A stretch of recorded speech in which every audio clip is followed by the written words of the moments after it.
So I'm a little taller, so I have to. I'm not one of the most influential men in my party. I have some influence, but there are others who have more.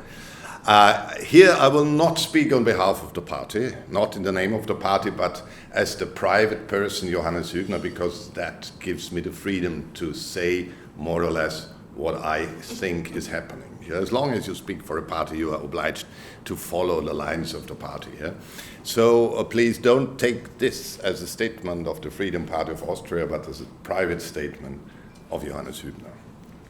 I must add, after I heard 3 lectures now of real scientists, high-grade scientists, I'm a humble politician and lawyer, so I will try to keep the standard. I will also change what I wanted to say a little bit, because I think we have to continue what we already heard. We can't just break the things. One important message we already got in some way, but I don't think with the clearness necessary nowadays, is who runs the show. You have a very famous politician, Benjamin Disraeli.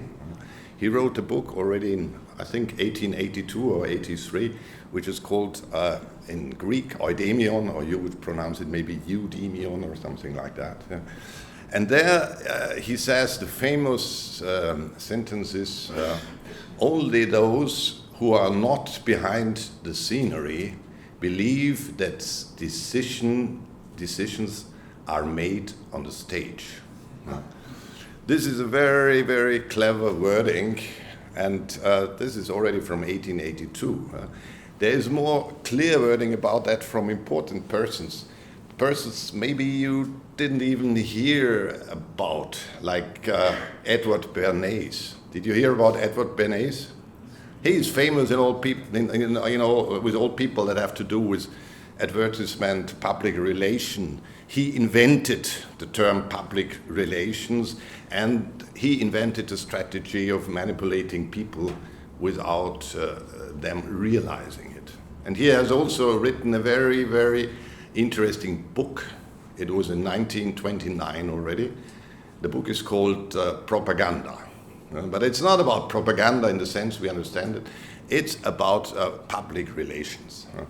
And if there is enough electricity in my iPhone, which I don't know because I have no charger, yeah, there's still electricity, I will read you from the preface of this book. Very interesting. To add, maybe Bernays was the double nephew of Sigmund Freud. Sigmund Freud, a very famous person, the inventor of modern psychology. So his mother was Freud's sister, and his father was the brother of Freud's wife. Well, the Bernays family were a very famous rabbinic family from Hamburg, and the two families united. And the outcome was, amongst others, Edward Bernays, who moved with his family to the United States. And the book starts as follows. The conscious and intelligent manipulation of the organized habits and opinions of the masses is an important element in democratic society. Those who manipulate this unseen mechanism of society constitute an invisible government, which is the true ruling power of our country. Yeah. Also quite nice by a man who should know it. Bernays made the biggest PR campaigns in history. In the late 20s, he made the women in the United States smoke on behalf of the tobacco industry. In and after the Second World War, he made the population swallow fluor to protect the teeth. Fluoride, you have to say fluoride, yeah, you say fluoride. So these were a really big thing. And there he worked on behalf of the aluminium industry, where fluoride was the main poisonous relict. And he helped the industry to make billions by using this fluoride, things like that. Well, it's a little strange for a man who was in politics, in open politics, who took seats in the National Assembly, who ran for elections, and who is in a party which is playing, to use the words of Benjamin Disraeli, on the stage. So we are not playing in the background, we are playing on the stage. And what I can say, we are not understanding what is happening behind the scenery. We can't really analyze these mechanisms. We have only guesses about what's going on. We have guesses.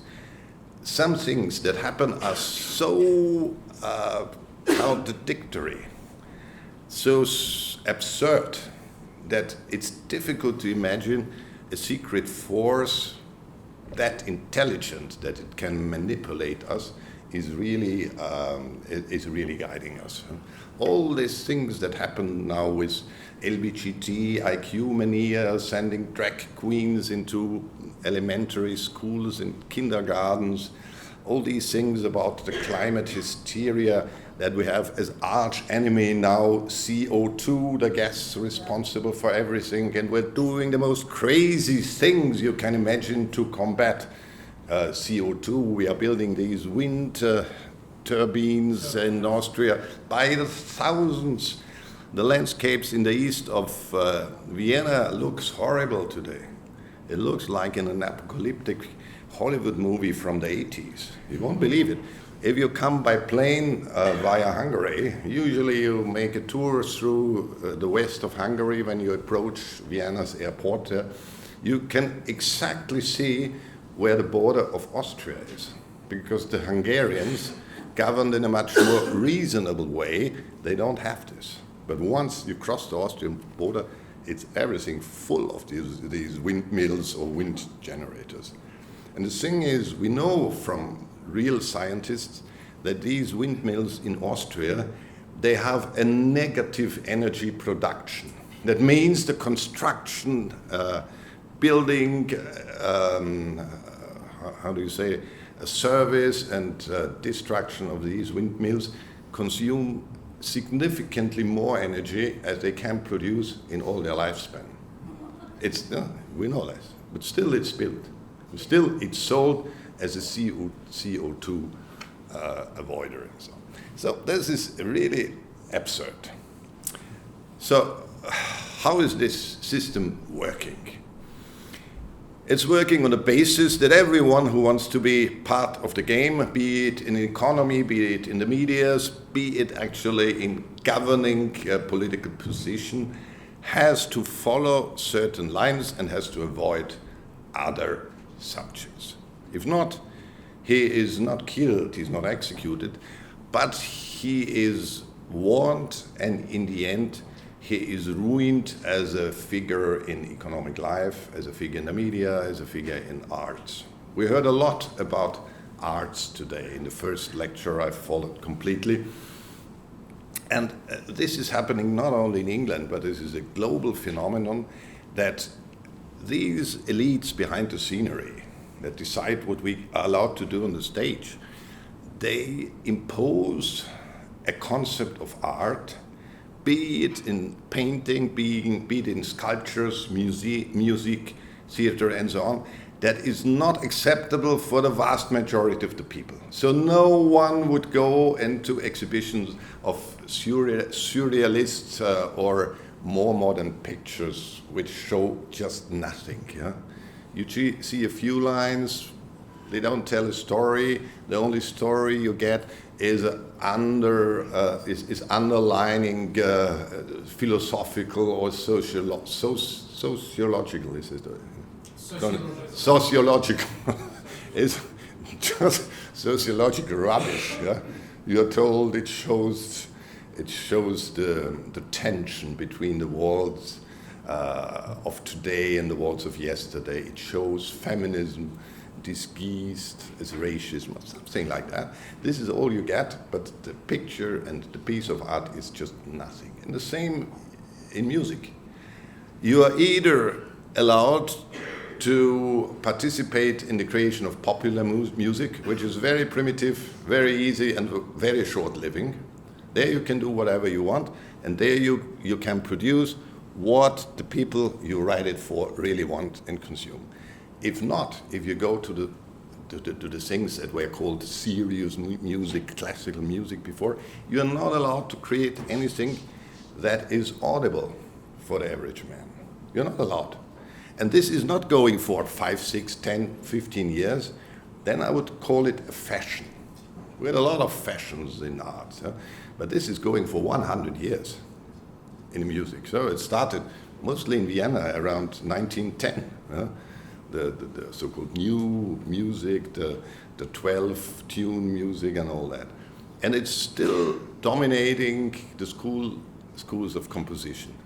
And young composers who follow these guidelines and create something which is almost inaudible, they are able to live by their art. They get some money, they get prizes, they are employed as teachers, and so on. If you're not following this, if you're following classical ideas of melodies and harmonies and so on, you are excluded from the business. You are excluded. You can compose the music for yourself and you can perform it with your families and your friends. That you can do, but you cannot make money out of this. No one understands what is really going on. No one understands. Why? Huh? Do you understand? I don't understand it. Why? Who has an interest in promoting such a music? Who has it? We don't understand it. There are many theories that are called conjuration theories and so about the dark man behind the scenery, about the people that are running the shows, and we hear the words of George Soros and Mr. Schwab and the World Economic Forum and the big guys in the finance industry and behind the media platforms, behind Facebook and Google. It's now big companies running the show all over the world, with the exception of China. But out of China, these big American companies, they control the minds. And they are more and more censored. Facebook 10 years ago was a free platform. In Facebook you could say almost everything and you could find everything. Now it's tightly controlled and tightly censored, and if you use words or ideas that are detected by their automatic censorship machinery, you just disappear. And the same happens in Google. It's not easy to search for the content you want.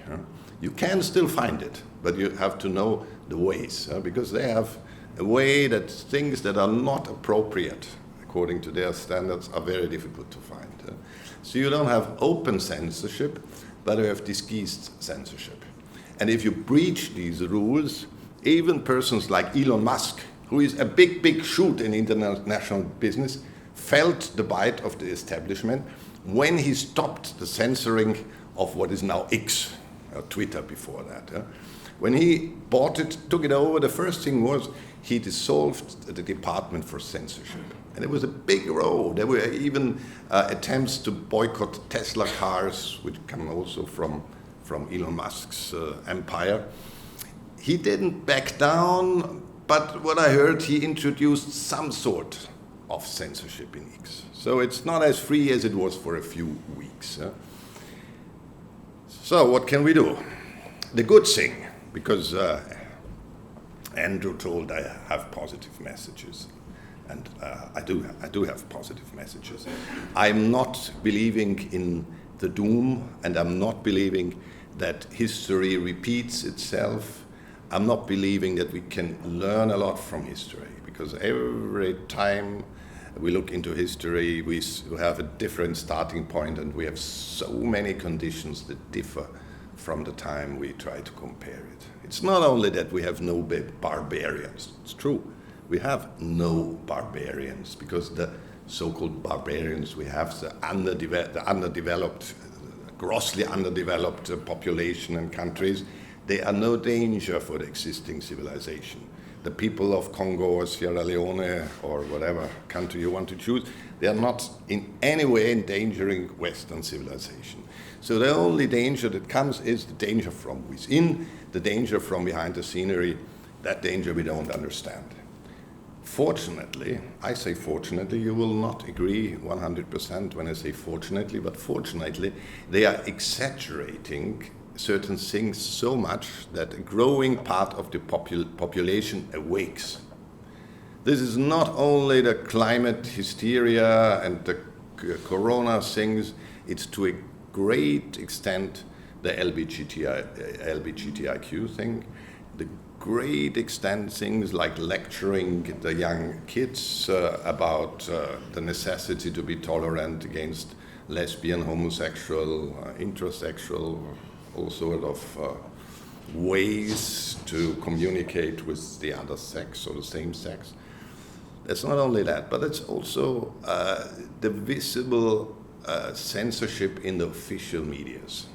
There's surprisingly many lawyers I know personally that have been politically correct for the last 30 years. They now question the system because they see that what is portrayed in every days, the medias, in television, newspapers, online and so on, is partly absurd, partly apparently wrong. They see that censorship is not only veiled, as I described it in the case of Facebook, Google and so on, but also unveiled. They realized that the Western sphere of influence, they ban, boycott, censor all Russian sources in the war with Ukraine. Like Russia Today and Sputnik, you can't receive it. You can receive it in Afghanistan and these places easily, but you can't receive it in Austria. I don't know in England, probably also not. It's censored. You're not part of the union, but it's censored. It's censored in the US and so on. This is something which is not veiled, but this is open censorship. There's nothing you can discuss about it. You have war, you're not involved in the war, not directly involved. You want to involve yourself, but this country is not involved. But still, you are censored in a way that you're only allowed to consume the reading of one of the parties. And this is nothing democratic anymore, this is nothing pluralistic, and this is very much against all these concepts the European Union is trumpeting every day. Concepts of free speech, freedom of press, freedom of science, freedom of teaching, freedom of speech, and so on. The people realize that all these principles are not existing. That they live in a sort of Orwellian world. It's like the system of his book, 1984. I think most of you will remember this book or know about it. The society, he describes the society of the big brothers, where the people learn the art of double thinking.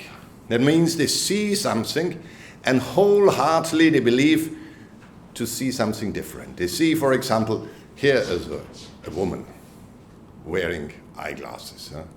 And with the art of double thinking, they believe wholeheartedly this is a man with a beard. This is the art. And we are taught this art. We are taught that the system, the European Union, our governments are constantly fighting for human rights, for democracy, openness, transparency, and so on. And you should believe it happens. But the people, while they say they are for democracy, openness, and so on, they campaign for forbidding, for example, AfD in Germany. A party which has a support in many states of well over 30%. In Saxonia, they are around 35, 36%. Same in Thuringia, in Brandenburg, 34%. So this is a big part of the population supporting the party. But those who advocate transparency, democracy, and all that stuff, they advocate in the same sentence interdicting, dissolving this party. Because the party is a danger for democracy, is a danger for transparency, is a danger for what? And the police in German, the so-called police for the protection of the Constitution, Verfassungsschutz, it protects the Constitution also in an Orwellian way. They call themselves protectors of the Constitution. The German Constitution, the post-war Constitution, which is not a real constitution. Some people say they call it Grundgesetz. Okay, that's irrelevant. which speaks so much about the freedom of association, irrelevant what you think, everything is possible unless you want to abolish the democratic state. So the Constitution doesn't allow campaigning for abolishing of the democratic states. And this police protecting the Constitution does everything to undermine the principles of the Constitution by trying to forbid one of the parties, by trying to censor medias, by trying to criminalize persons that are not of the mainstream opinion.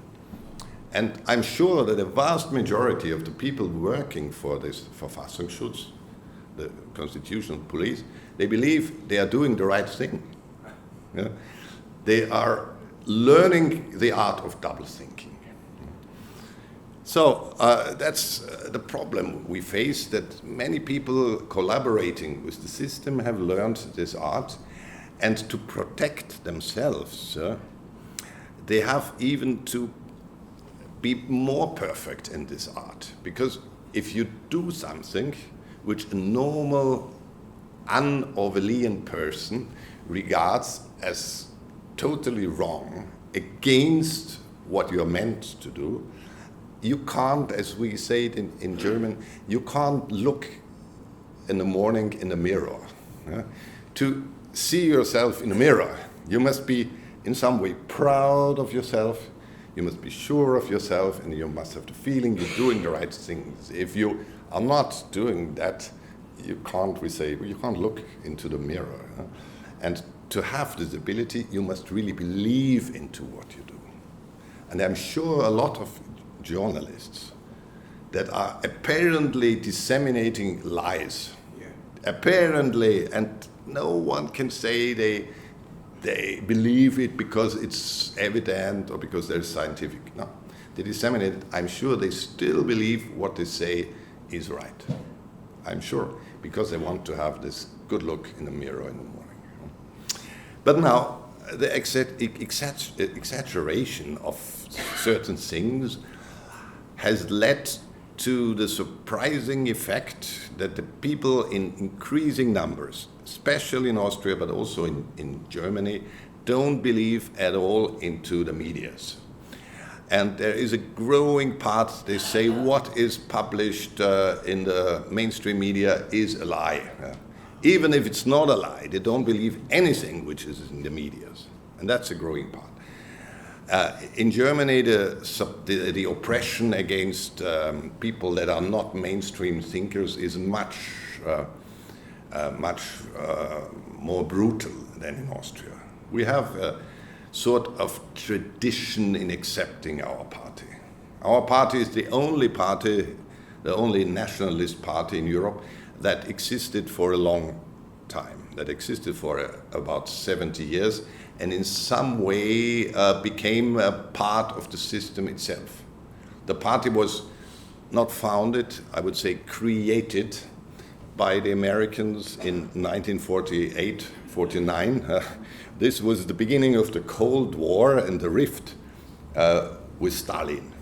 And Austria was still an occupied country, 4 zones. They had a Soviet zone in the east, they had a French, American, British zone. And they were afraid that those people who were not allowed to vote in Austria, they would run with the communists or with the leftists. Because after 1945, all people in Austria who were in some way aligned to the National Socialist Party, or members of the party, were deprived of most of their civil rights, especially the right to vote.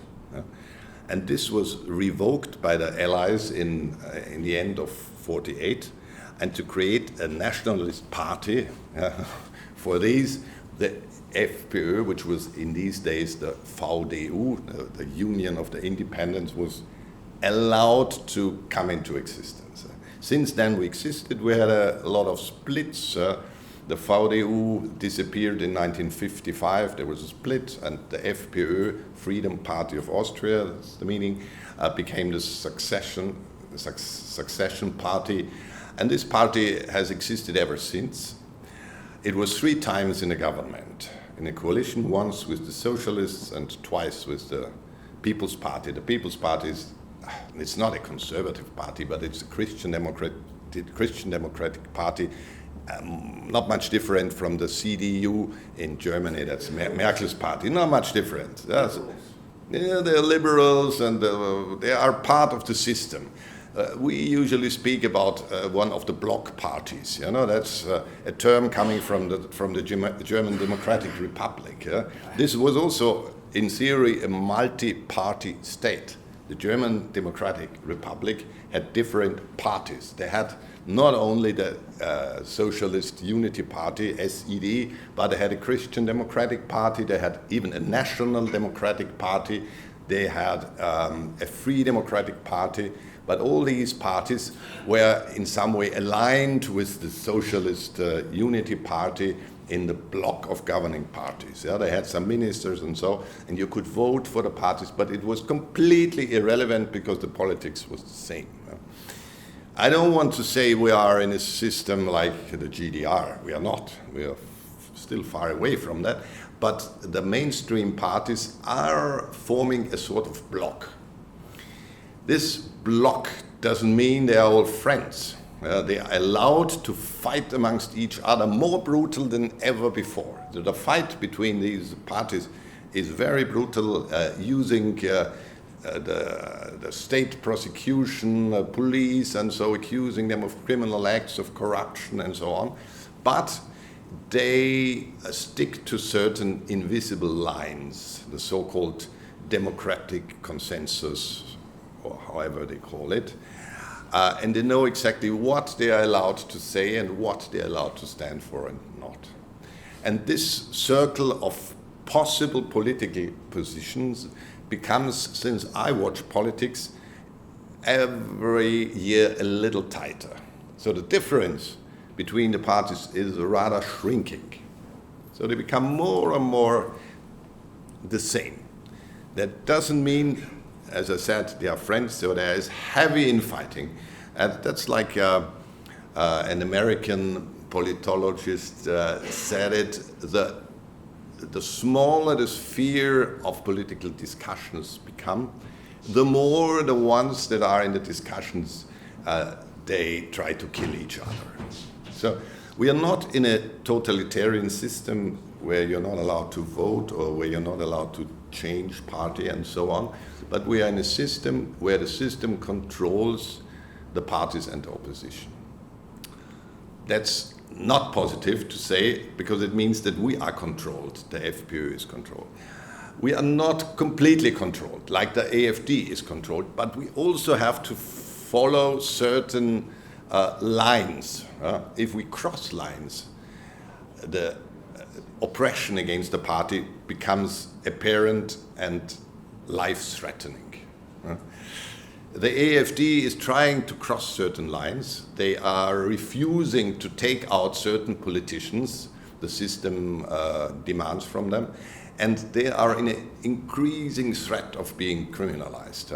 So in Germany, it's almost impossible now to be a state employee if you are a supporter or a member of the AfD. So they can dismiss you, and the high courts of Germany have accepted this.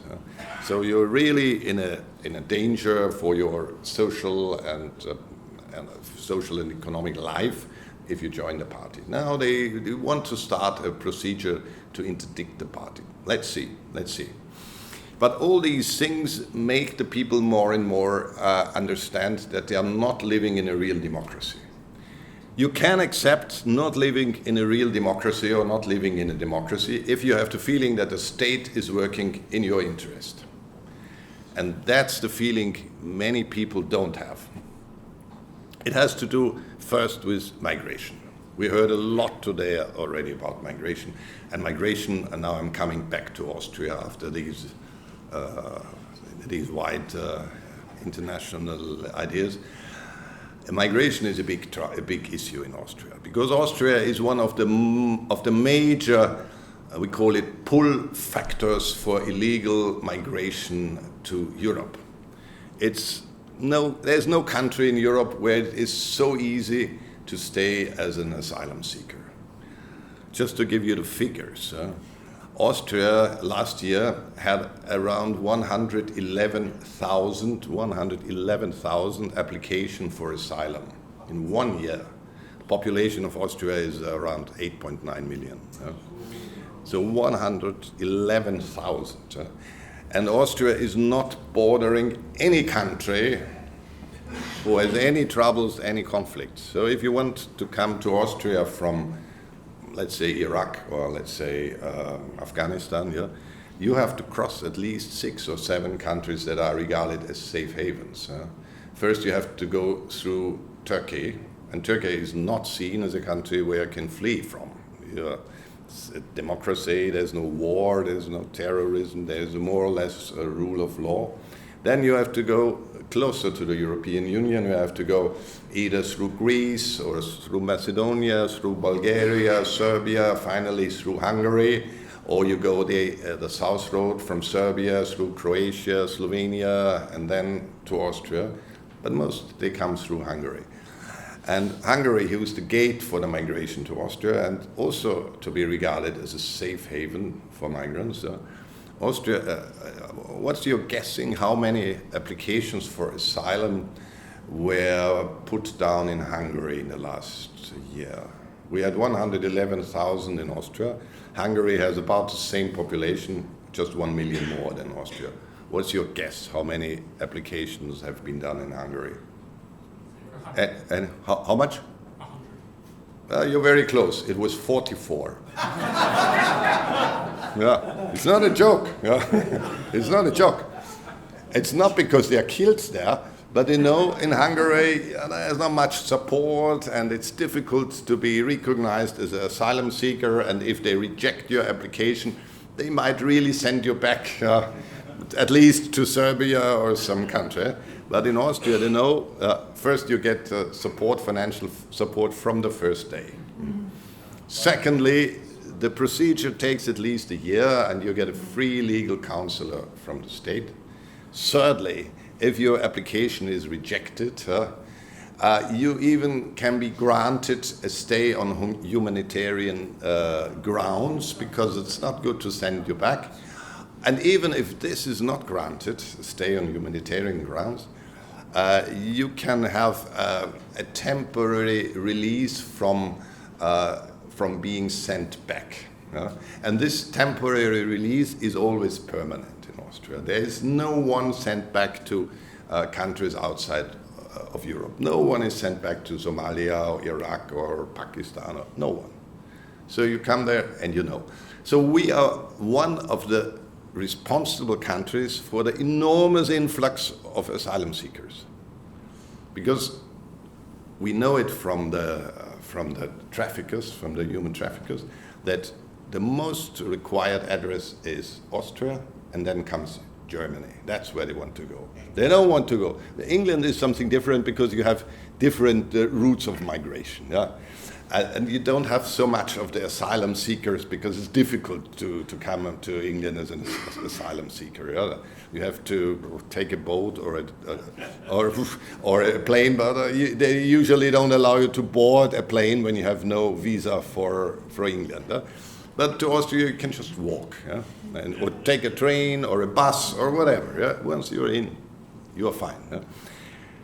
So, just as a comparison, Italy, which is one of the most affected countries by the migrants from Africa, because they come over with the boats mainly from Turkey, but also from Libya. They had about 1 million last year coming there, illegal migrants, 1 million. And, well, they had applications for asylum, 61,000. So they had about half the applications from Austria. Half. They have 61 million inhabitants. We have 8.9, and they have half the number, though everyone who comes to Austria through Italy comes to Italy.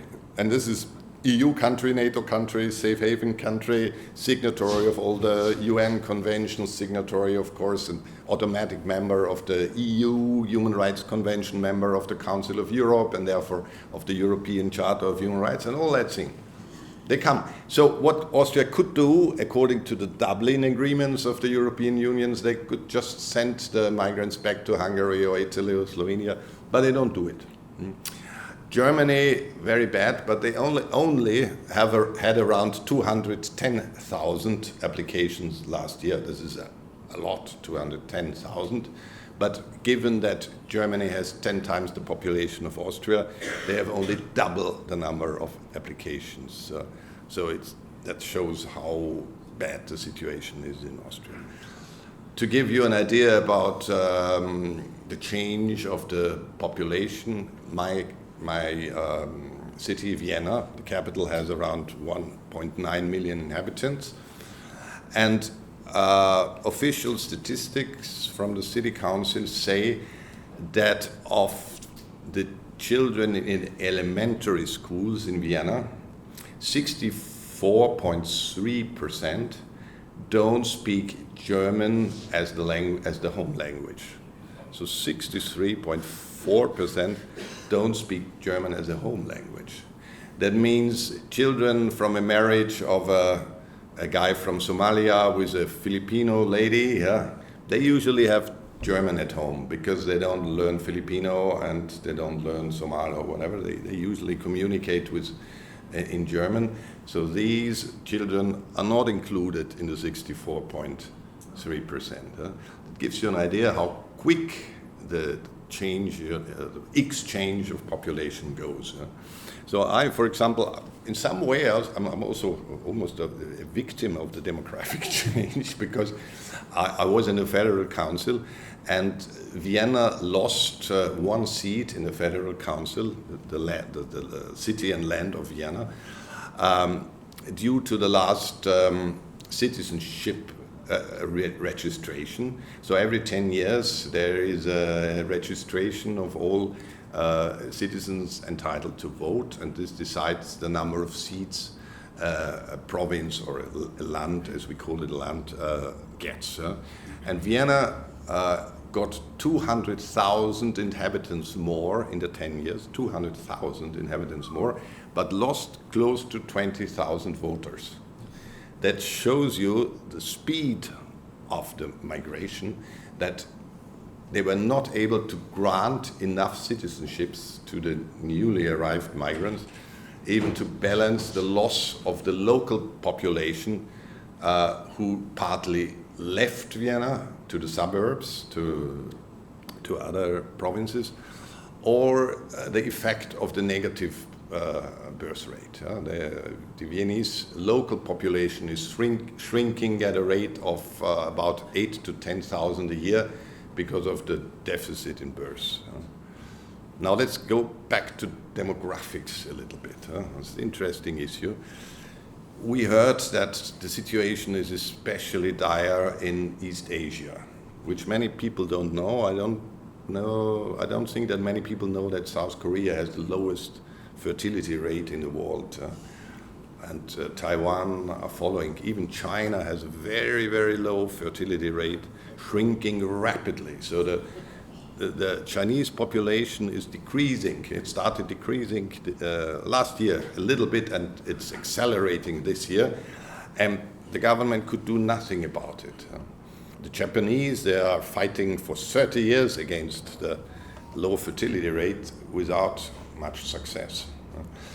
In Europe, the fertility rates in the states in the heart of Europe are misleading. So Austria and Germany, they have a fertility rate of around 1.45. So 1.45 kids per woman, which is, of course, far below the rate necessary to keep the population balanced, but it's still misleading because it includes all the births from the migrants. And in fact, there is a huge difference between the birth rates of the indigenous population and the migrants. I can give you the figures for Vienna about. They don't publish the figure for the indigenous population, but they publish figures for the minorities, for the migrants. And the fertility rate for people of Turkish descent is around 2, For people of Syrian descent, about 2.3, and for people of Pakistani, Afghani, and so on descent, it's 2.7. If you make a rough calculation, it means that the fertility rate of the indigenous population in Vienna is 1 or even below. So we are not much better off than the East Asian countries. The countries in the Mediterranean, Professor Coleman mentioned it, they have very low birth rates, but you must take into consideration that they have rather low number of migrants included in the statistics, other than Austria or Germany. So then the fertility rate of the indigenous German population is difficult to calculate.